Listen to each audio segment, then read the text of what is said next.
Hi all of you.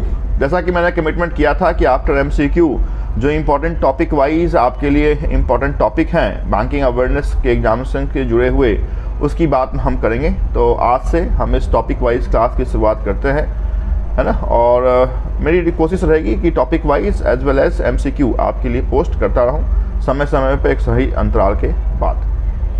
तो आज की जो हमारी टॉपिक है, जो हमारी शुरुआत से शुरू की बिल्कुल पहली टॉपिक है, वो आपकी रिजर्व बैंक ऑफ इंडिया हमने लिया है। टॉपिक थोड़ी लंबी होगी क्योंकि डिस्क्रिप्टिव की बात है, तो कंसेप्ट की बात है, कंसेप्चुअल चीज़ आपको समझनी पड़ेगी और उसमें से वो पॉइंट हम डिस्कस करेंगे जो पॉइंट आपके एग्जामिनेशन का एक अभिन्न हिस्सा रहा है। इस आरबीआई में अभी जो हम आधे 15-20 मिनट में देखने वाले हैं, क्या देखने वाले हैं, पहले उसकी आपको रूपरेखा बता देता हूँ।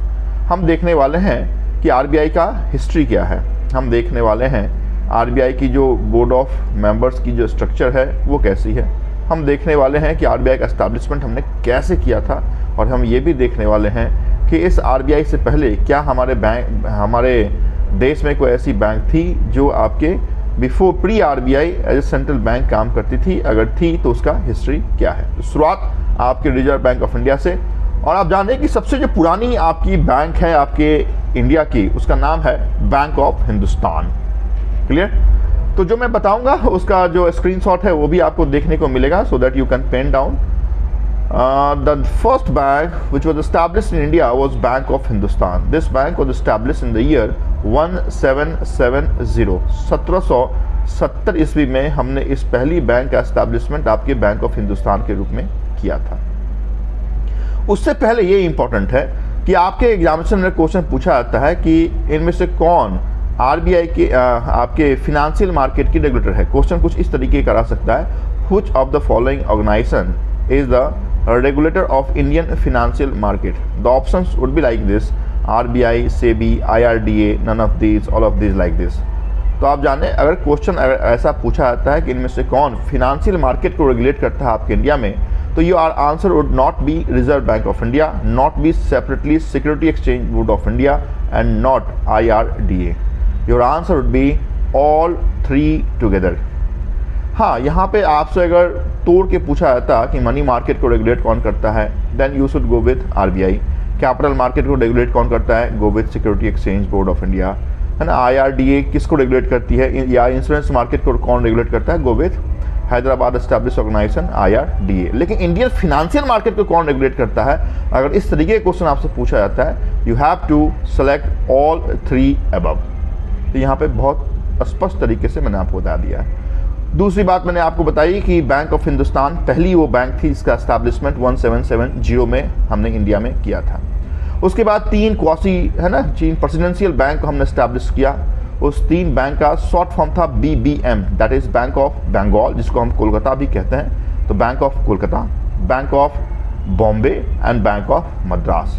जिस कड़ी में मैंने बोला है उसी कड़ी में आपको याद रखना है कि पहले कोलकाता था या बंगाल, क्योंकि जो प्राइम सेंटर था उस समय हमारी जो कैपिटल थी उस समय वो आपकी दिल्ली नहीं थी।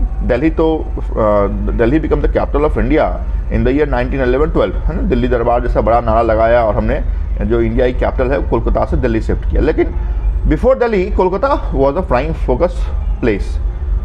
तो पहले हमें कोलकाता याद रखना है, जिसका एस्टैब्लिशमेंट हमने 1806 में किया है। 1806 में हमने बैंक ऑफ बंगाल का एस्टैब्लिशमेंट किया। 1840 में 1840 में हमने बैंक ऑफ बॉम्बे का एस्टैब्लिशमेंट किया, और 1843 में हमने बैंक ऑफ मद्रास का एस्टैब्लिशमेंट किया।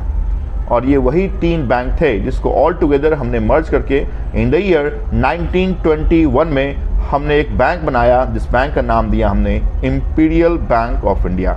और यही वो इंपीरियल बैंक ऑफ इंडिया है जो आपके भारत के सबसे बड़े पब्लिक सेक्टर बैंक के रूप में कन्वर्ट कर दी गई, और ये कन्वर्जन 1 जुलाई 1955 को स्टेट बैंक ऑफ इंडिया के रूप में आपने देखा है। तो ये प्री आरबीआई आपकी बेसिक आपकी हिस्ट्री चल रही है। तो हमने इस कड़ी में आपको BBM, Bank of Bengal, Bank of Bombay और बैंक ऑफ मद्रास का नाम आपके साथ साझा किया है। इसके बाद जो और इम्पोर्टेंट आपकी कड़ी है वो ये है कि हाँ, यहाँ पे आप अगर देखेंगे भी तो हमने आपके फेज़ 1, फेज़ 2 और फेज़ 3 के हिसाब से तोड़ा है। तो अपने आपके समझने के लिए हमने तोड़ा है, ऐसा कोई फेज 1 फेज 2 फेज 3 था नहीं। तो फेज 1 में हमने रखा है इस 3 बैंकों को, BBM बैंकों को। फेज 2 में हम जो बातें करेंगे वो आपके नेशनलाइजेशन ऑफ बैंक की बात करेंगे, starting from the year 1969 to 1980 और अप टू 1991। देखिए हमने क्या बोला, तो फेज 2 में हम बात करेंगे आपके उन बैंकों की जो बैंक नेशनलाइज हुए। हमने अभी तक 2 बार बैंकों के नेशनलाइजेशन किए हैं।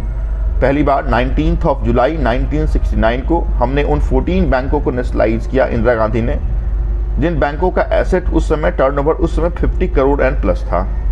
और 15 अप्रैल 1980 को हमने उन 6 बैंकों का नेशनलाइजेशन किया, राष्ट्रीयकरण किया, प्राइवेट से सरकारी किया हमने, जिन बैंकों का उस समय एसेट टर्नओवर 200 करोड़ से ज़्यादा था, है ना। अप टू 1991 जब तक हमने LPG, लिबरलाइजेशन, प्राइवेटाइजेशन और ग्लोबलाइजेशन की पॉलिसी अडॉप्ट नहीं की, उस समय तक की बात हम आपके बैंकिंग हिस्ट्री में फेज 2 के अंदर शामिल करके रखेंगे। जहाँ तक नेशनलाइजेशन की बात है, बाद में मैं बताऊंगा कि हमने क्यों नेशनलाइज किया, क्या कारण थे नेशनलाइजेशन के। इंदिरा गांधी ही आपकी 2 बार बैंकों को नेशनलाइज कर चुकी हैं, है ना। उसके बाद कोई भी नेशनलाइजेशन नहीं हुए हैं।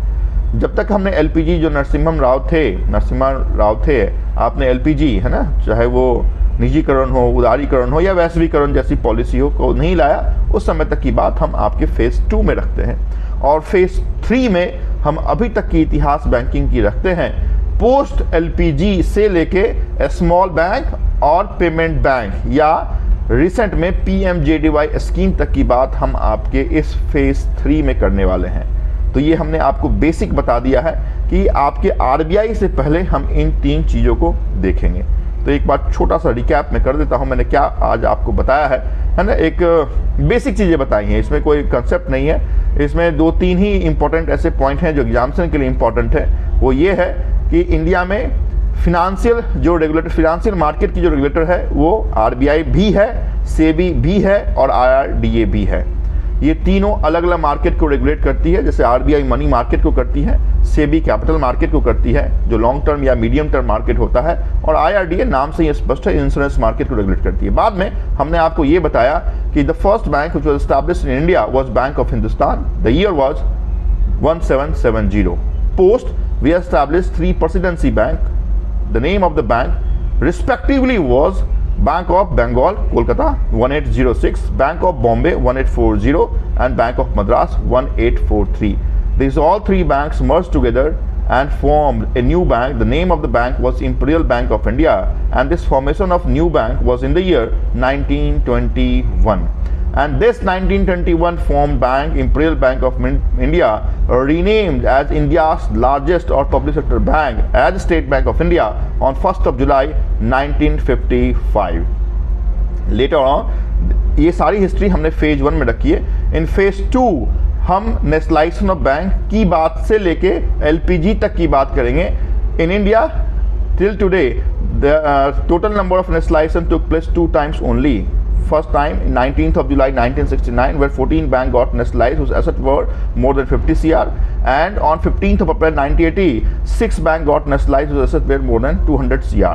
So by the ending of the year 1920 total number of nationalized bank was 20, but the name of the bank was New Bank of India, which was merged with Punjab National Bank in September 1993, and from September 1993 till merger and amalgamation total number of nationalized bank in India was 19. आज के date में ये 19 से reduce होके 11 हो चुके हैं जो आपके IUPS में आपको देखने को मिलते हैं। बट ये वो कड़ी था जिस कड़ी में इंदिरा गांधी ने बोला था या तो हमारे साथ आके ये बैंक मिल जाए या फिर अपने दुकान को बंद करके घर चले जाए। तो बैंकों ने बोला कि हम सरकार के साथ ही जाना चाहेंगे। तो निजीकरण से सरकारीकरण होना, इसी को हम राष्ट्रीयकरण कहते हैं, है ना, नेशनलाइजेशन हम कहते हैं। और तीसरे में हम पोस्ट नेशनलाइजेशन, पोस्ट LPG की बात करते हैं, लिबरलाइजेशन, प्राइवेटाइजेशन, ग्लोबलाइजेशन, जो हमने 1991 में अडॉप्ट किया है, से लेके रिसेंट, चाहे वो स्मॉल बैंकिंग लाइसेंस हो, पेमेंट बैंकिंग लाइसेंस हो, IDFC बैंक का एस्टैब्लिशमेंट हो, है ना, या फिर PMJDY जैसी बड़ी आपकी